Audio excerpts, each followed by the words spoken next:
इस वीडियो में हम देखेंगे conditional operator. Conditional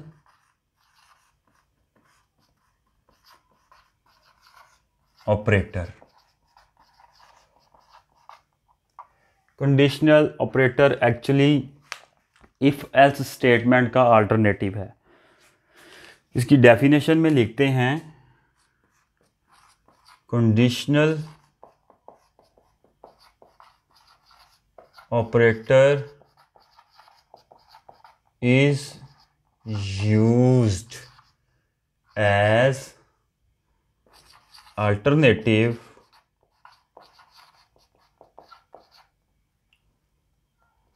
of if else statement।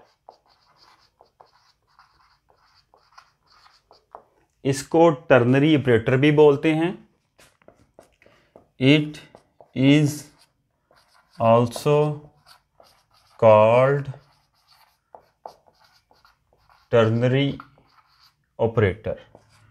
इसको टर्नरी ऑपरेटर क्यों बोलते हैं, उसकी वजह यह है कि इसके अंदर तीन एक्सप्रेशन होते हैं। सबसे पहला एक्सप्रेशन कंडीशन का है, उसके बाद क्वेश्चन मार्क आएगा, और दूसरा एक्सप्रेशन ट्रू केस स्टेटमेंट्स का है, उसके बाद कॉलन आएगा, और तीसरा एक्सप्रेशन होगा फॉल्स केस स्टेटमेंट्स का, और एंड पर स्टेटमेंट टर्मिनेटर आएगा। तो लिखते हैं इट हैज़ वन कंडीशन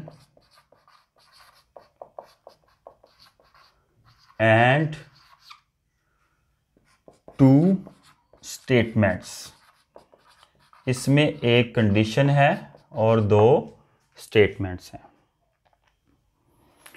उसके बाद ये काम कैसे करेगा, ऑपरेट कैसे करेगा, चलेगा कैसे, वो हम देखते हैं। अगर if given condition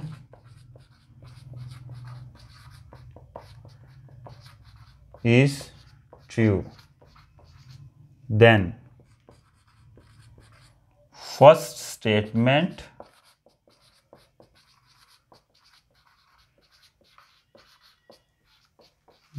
just after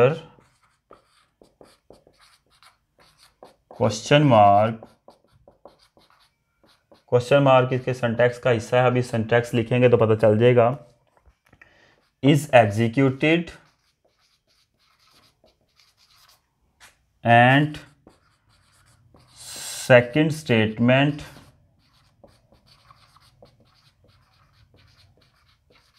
after colon.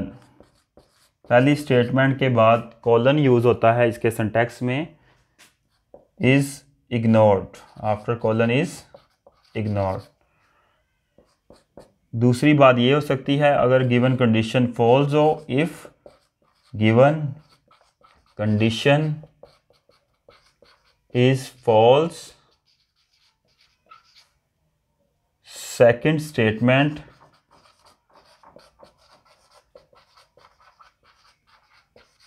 after colon is executed and first statement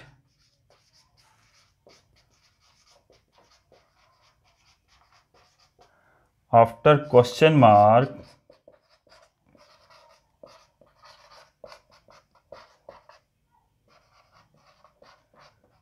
is ignored। अब ये जो बात की इसको सिंटैक्स के थ्रू देखते हैं। सिंटैक्स इसका है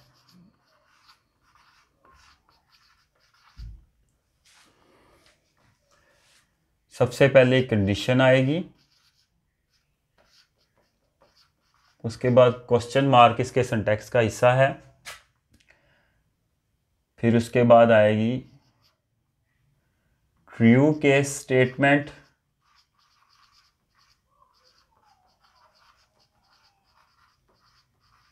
उसके बाद कॉलन भी इसके सिंटैक्स का हिस्सा है, सेमीकोलन इधर नहीं लगेगा। उसके बाद फॉल्स केस स्टेटमेंट,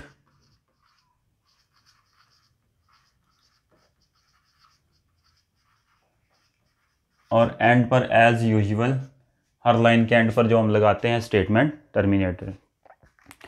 इसकी एग्जांपल ले लेते हैं। एग्जांपल, फॉर एग्जांपल हम लिखते हैं ए ग्रेटर देन बी और आगे क्वेश्चन मार्क। अगर गिवन वैल्यूज़ के मुताबिक ए और बी को यूज़र से हम वैल्यूज़ डिमांड करेंगे, ए की कोई वैल्यू यूज़र देगा, बी की कोई वैल्यू यूज़र देगा।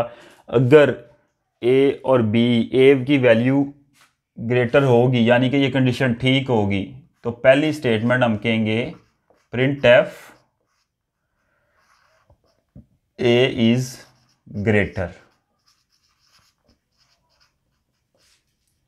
उसके बाद इधर कॉलन आएगा एज सिंटैक्स के मुताबिक, एज डिस्क्राइब्ड इन सिंटैक्स। फिर सेकंड स्टेटमेंट आएगी प्रिंट एफ, अगर ए ग्रेटर नहीं है तो फिर ऑब्वियस बात है बी इज ग्रेटर, और एंड पर सेमीकोलन। इसको कंप्लीट समझने के लिए एक सैंपल प्रोग्राम देख लेते हैं।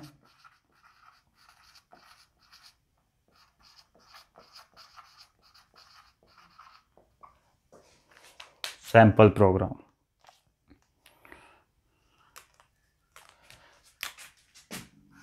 मार्क्स का सैंपल प्रोग्राम लिखता हूँ। अगर यूज़र मार्क्स एंटर करे, वो मार्क्स अगर 33 से ग्रेटर या इक्वल हों तो हम स्टूडेंट्स के लिए स्टेटमेंट देंगे यू आर प्रमोटेड, और अगर उससे कम होंगे तो हम स्टेटमेंट देंगे you are not promoted. Main method add करता हूँ एज यूजुअल। उसके बाद बॉडी स्टार्ट की, फ्लोट टाइप का एक वेरिएबल लेता हूँ मार्क्स के नाम से, और उसके बाद यूज़र के लिए स्टेटमेंट लिखता हूँ print F please enter your marks. जब यूज़र मार्क्स एंटर करेगा, स्कैन एफ स्टेटमेंट यूज़ करवाते हुए हम उसको मेमोरी में सेव करवाने के लिए एम्परसेंड साइन लगा के मार्क्स का वेरिएबल लिख देंगे। इस तरह ये वैल्यू मेमोरी में मार्क्स के नाम से सेव हो जाएगी। उसके बाद अब हम कंडीशनल ऑपरेटर का यूज़ करते हैं। रेड मार्कर से लिखता हूँ, देखें marks greater than is equal to 33। अगर मार्क्स 33 या इसके इक्वल होंगे तो पहली स्टेटमेंट क्वेश्चन मार्क आएगा सिंटैक्स के मुताबिक, और पहली स्टेटमेंट आएगी printf you are promoted,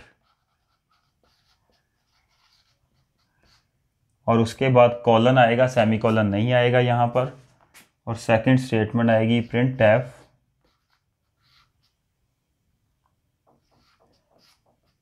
you are not promoted, और एंड पर सेमीकोलन। उसके बाद बॉडी क्लोज। तो कंडीशनल ऑपरेटर क्या है? इफ़ एल्स का अल्टरनेटिव है। इसको टर्नरी ऑपरेटर भी बोलते हैं। क्यों टर्नरी ऑपरेटर बोलते हैं? इसमें तीन हिस्से हैं, तीन एक्सप्रेशन है। फर्स्ट कंडीशन है, दूसरा ट्रू के स्टेटमेंट है, तीसरा फॉल्स के स्टेटमेंट है। अगर कंडीशन ठीक होगी तो पहले वाली स्टेटमेंट चलेगी, अगर फॉल्स होगी तो दूसरे वाली स्टेटमेंट चलेगी। यही मैंने दो थ्योरेटिकल पॉइंट्स लिखे हैं। उसके बाद एक एग्जांपल ली और फिर सैम्पल प्रोग्राम किया। It's all. हमने सैम्पल प्रोग्राम में देखा अगर यूज़र मार्क्स 33 या उससे ग्रेटर एंटर करेगा तो उसको मैसेज मिलेगा यू आर प्रमोटेड, और अगर उससे लेस करेगा यानी कि इसके अलावा ग्रेटर या इक्वल के अलावा यानी कि कम एंटर करेगा तो फिर यू आर नॉट प्रमोटेड का मैसेज उसे मिल जाएगा। आज के लेक्चर के इतना ही। Thank you very much.